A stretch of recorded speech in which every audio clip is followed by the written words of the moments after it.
স্বাস্থ্যমন্ত্রী আজকে প্রধানমন্ত্রী তারেক রহমানের সামনে যায় এমন প্রশংসা শুরু করছে, উনি বাধ্য হয়ে বলতেছেন যে একটু প্রশংসা কম করেন। কথা হয় না? তারেক রহমানের এই আচরণটা আমার কাছে ভালো লাগে, যে অতিরঞ্জিত কেউ যদি কিছু করতে চায় উনি এটা বাধা দেয়, তাকায় তাকায় দেখে না, তালিও দেয় না। কথা বলে না কেন? পুরুষ প্রধানমন্ত্রী জনাব তারেক রহমান স্বাস্থ্যমন্ত্রীকে বলতেছি প্রশংসা একটু কি করেন, কম করেন। এত তেলবাজি দিলে পুরো সংসদ তেলে ভেসে যাবে। কথা বল ঠিক না? তো জনাব তারেক রহমানকে ধন্যবাদ জানাই যে আপনি যে বলছেন যে আমার প্রশংসা কম করেন, এত প্রশংসা করার দরকার নেই। স্বাস্থ্যমন্ত্রী আবার বলতেছে আপনি যে কাজ করছেন প্রশংসা তেমন কিছুই কই নাই, কেবল শুরু করছি। এই তেলবাজদের জন্য দেশের ভালো নেতাগুলো আর ভালো থাকতে পারে না। কথা বলে না কেন ভাই? এত তেল দেয়া লাগবে কেন? হ্যাঁ, এই জন্য তো তেলের দাম বেড়ে গেছে আজকে। কথা ঠিক, তেলের দাম বেড়ে গেছে। তো ওনার এই বিষয়গুলো আমার ভালো লাগে। এর আগে কয়েক নেতা গেছে পা ধরে সালাম করবে, উনি ঠেলে দিছে, না না না এটা আমি পছন্দ করি না, সরে যান সরে যান, সরাইয়া দিছে। অতি ভক্তি চোরের লক্ষণ। কথা কা বেশি ভক্তি কইরা তো বিগত 16 বছরের প্রধানমন্ত্রীকে হযরত হাসিনা তারাইয়া দিছে। কথা কর নাকি আপনারা? ওই বেশি প্রশংসা। ব্যবসায়ী এসে কয় আপনি থাকেন কিয়ামত পর্যন্ত, ম্যাডাম বারবার দরকার। এখন ম্যাডামের জন্য আর কি আফসোস করেন? ওই একই ব্যবসায়ী এখন তারেক রহমানের কাছে যা বলে আপনি এসেছেন আমাদের ভাগ্য খুলবে, উন্নয়ন হবে। ওরে বাবা, তেলবাজ। কথা কি বুঝতে পারছেন? এই দেশের তেলের উপরই চলতেছে, সব জায়গায় তেলবাজি। রাগ করতেছেন আপনারা? বিরক্ত হয়েছে? এই বেশি তেলের কারণে 16 বছরে যারা ছিল ওরা ভাইসে গেছে, খালি তেলের কারণে। কথা কি বুঝতে পারতেছেন? এই জন্য এই তেলবাজির বাংলাদেশ আর চলতে দেয়া যাবে না। এত তেলবাজি দিলে তেলের দাম এমনি বেড়ে গেছে, আরো বাড়বে। অতএব সাবধান। তারেক রহমানকে ধন্যবাদ দেয়া যায় এই জন্য যে বেশি প্রশংসা করলে তাদেরকে থামায় দেবেন। থামো বেটা, এত প্রশংসা কিসের? কি কাজ করছি? ক্ষমতায় আসলাম তো 2 মাস, কিসের প্রশংসা করো? কি এমন কাজ করছি প্রশংসা পাওয়ার মতো? কথা কি বুঝতে পারছেন? এভাবে থামায় দিতে হবে, তাছাড়া তেল দেওয়াই চলবে। সম্মানিত ভাইয়েরা, আমার কথাই মনে হয় বিরক্ত হয়েছেন আপনারা। তাহলে বাজান, একটা রাষ্ট্রপতি প্রধানমন্ত্রীর সামনে দাঁড়ালে যতটা নম্র ভদ্র বিনয়ী হয়ে দাঁড়াবেন যাতে প্রধানমন্ত্রী রাষ্ট্রপতির সাথে বেয়াদবি না হয়, একটা রাষ্ট্রপতি প্রধানমন্ত্রীর সাথে যত নম্র ভদ্র হয়ে দাঁড়াবেন তার চেয়ে কোটি কোটি গুণ বেশি নম্র ভদ্র বিনয়ী হয়ে নামাজের সময় দাঁড়াইতে হবে। কথা বলেন ঠিক কিনা?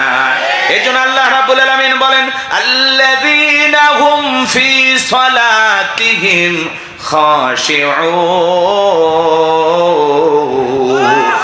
আমার আল্লাহ রাব্বুল আলামিন বলেন যারা নিজেদের সালাত বিনয়ের সহিত দমতার সহিত আল্লাহর ভয় নিয়ে খুশু খুজু ভাব নিয়ে আদায় করে।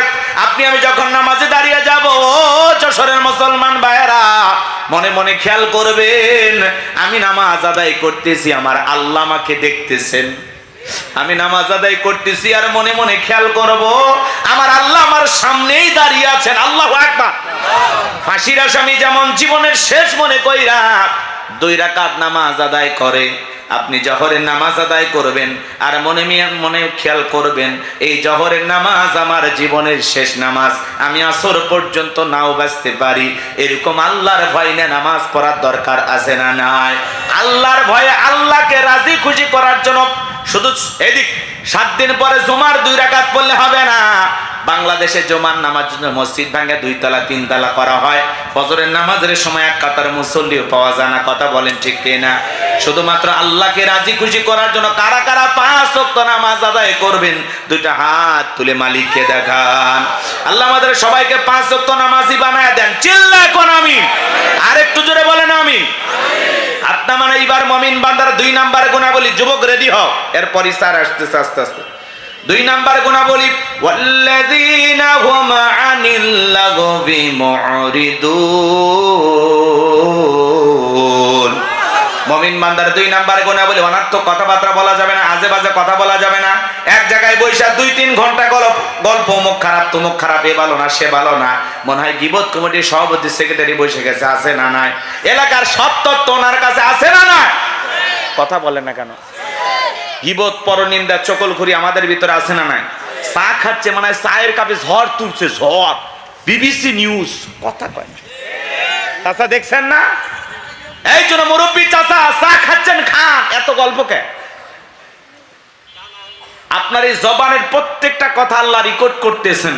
মায়াল ফিজু মিন কওলিন ইল্লা লাদাইহি রাকিবুন আতীদ। বান্দা এমন কোন কথা বলে না, এমন কোন কর্মকাণ্ড করে না যা রেকর্ড করার জন্য আমার ফেরেশতারা নাই। আপনার জবানের প্রত্যেকটা কথা আল্লাহ রেকর্ড করতেছেন। প্রত্যেকটা কথার ব্যাপারে আল্লাহর কাছে একদিন জবাবদিহিতা করতে হবে। মোবাইলে রিসার্চ করে কথা বলতে হয়। জিহ্বাটা, জবানটা রিসার্চ করে যদি কথা বলা লাগতো, মানুষ ভয়ে কথা বলা বন্ধ করে দিত। কথা বলে ঠিক কিনা? এজন্য জবান দিয়ে যা ইচ্ছা তাই বলা যাবে না। মুমিন বান্দা জবান দিয়ে কথা বলবে ততটুকু, প্রয়োজন যতটুকু। যেই কথাগুলো বললে সব হবে, অতিরিক্ত কথা বলা থেকে জিহ্বাটারে কন্ট্রোল করা লাগবে। কথা কয় না? কথা। আল্লাহ রাসূল বলেছেন, তোমরা যদি দুইটা জিনিস কন্ট্রোল করতে পারো, দুইটা জিনিসের হেফাজত করতে পারো, আমি নবী তোমাদের জান্নাতের জিম্মাদারি নেব। এক নাম্বার হলো দুই চোয়ালের মাঝখানে থাকা নরম জিহ্বা, আর দুই উরুর মাঝখানে থাকা লজ্জাস্থান। এই দুইটা যদি হেফাজত করতে পারো, আমি নবী তোমাদের জান্নাতের জিম্মাদারি নিলাম। বলুন সুবহানাল্লাহ। তাহলে বলুন, জিহ্বাটারে কন্ট্রোল করা দরকার আছে না নাই? চাচা এত কথা বলেন কেন? চা খাচ্ছেন, খান। এক জায়গায় বসে দুইটা গল্প করবেন, কম করে করেন, এত কথা কেন? অপ্রয়োজনীয় কথা বলা থেকে চুপ থাকেন। মাংসমাতা নাজা, চুপ থাকলেও আপনি নাজাত পাবেন। জবানটা বন্ধ রাখলেন মানে গুনাহ থেকে বেঁচে থাকলেন। কথা কয় না কেন? পারবো তো ইনশাআল্লাহ? ভাই আমি তো তাফসিরুল কোরআন মাহফিল ভেবে তাফসির ভিত্তিক আলোচনা করতেছি। কারণ কার কেমন লাগতেছে ওটা দেখার দরকার নাই। 5 জন মানুষও যদি আমার আলোচনা বোঝে, আলহামদুলিল্লাহ। ভাইরাল বক্তা তো অনেকে আসে দেখার জন্য, আর কয় হুজুর আপনার ওয়াজ আমার পকেটে। কি করবেন? কিচ্ছু করার নাই। রাগ করতেছেন? তাহলে এই দিক 2 নাম্বার গুণাবলী, জবান দিয়ে সে কথা বলবো যে কথা বললে সব হয়, অনার্থক কথাবার্তা বলবো না।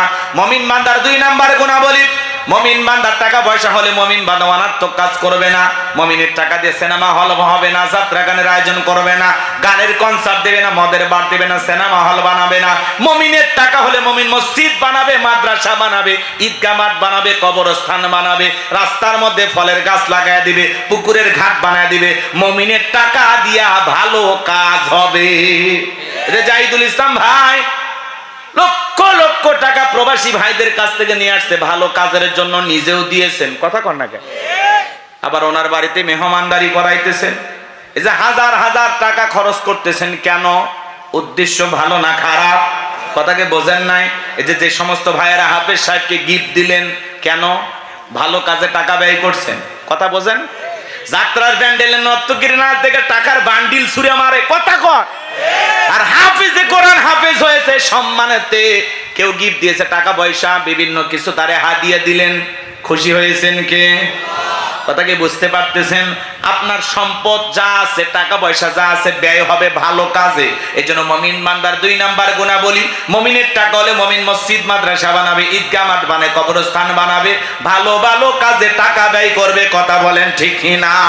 মুমিন বান্দার 2 নাম্বার গুণাবলী, মুমিন বান্দা এই কান দিয়ে অনার্থক আজে বাজে গান বাদ্য শ্রবণ করবে না। যুবক রে, কানের ভিতর ইয়ারফোন লাগায় গান শোনো, রূপবানে নাচে কমর দোলাইয়া, আল্লাহর ফেরেশতারা কবর এনে পিটাবে ঝোলাইয়া ঝোলাইয়া। আল্লাহ কান গান শোনার জন্য দেয় নাই।